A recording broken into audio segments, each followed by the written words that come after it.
cho ping pong ní, bỏ lót phơi tiên ní, lót đấy, ta lại bay ping pong ní, bay ping pong này, tiên nó lót ta lại bay ping pong này,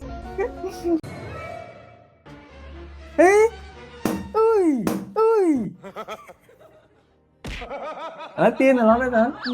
Tiên là lót đấy bên đấy, ping pong bay dài này đấy, cái đây này đấy, nè, đây bán nè, pin mấy nè, ngọc ban pin mới này bao pua ơi vậy men đã, đã lấy bay giờ nè.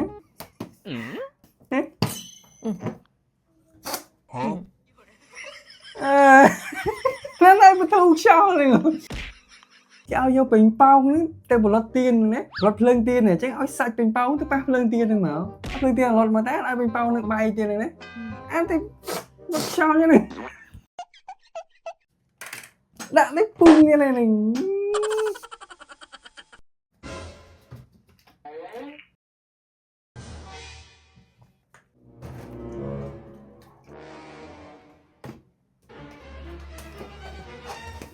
Chị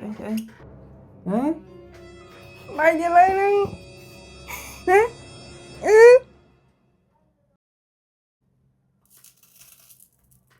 hả? Mà tiền ôi ngọc màn pin mới này nha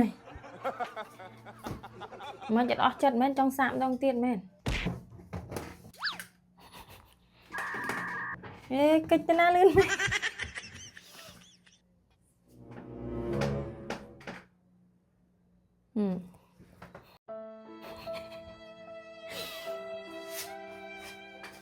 Mấy lượt tràn là lượt phốt đó nè, là khổm tràn nó miền này mùi, lấy ban giờ, đấy đây ban lượt lá này, đây ba tràn này ok, vô đây lượt đấy, cái gì đã nghiêng lên đấy, lần này đây khổm miền này bị xem mũi này, lượt có mấy vui nhỉ.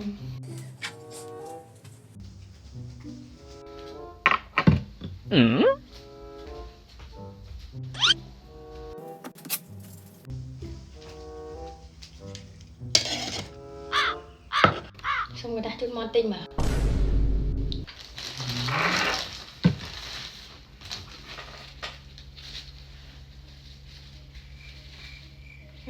keren bé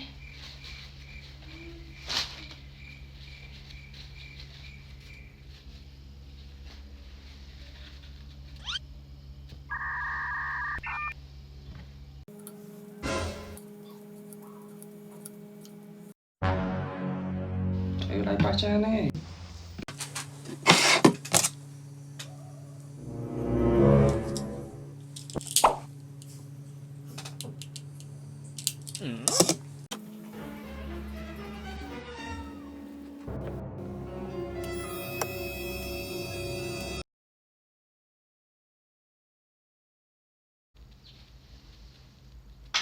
kata nanti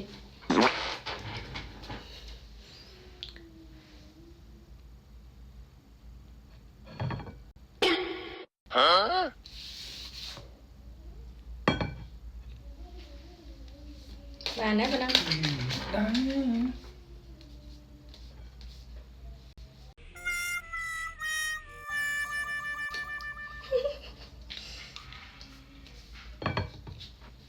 bạn mới nè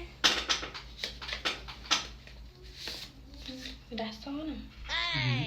không đang biết anh mà ôm trong tay nè bông chìm từ mẹ nó yeah boy em đây trong tay ra chưa trong tinh bắn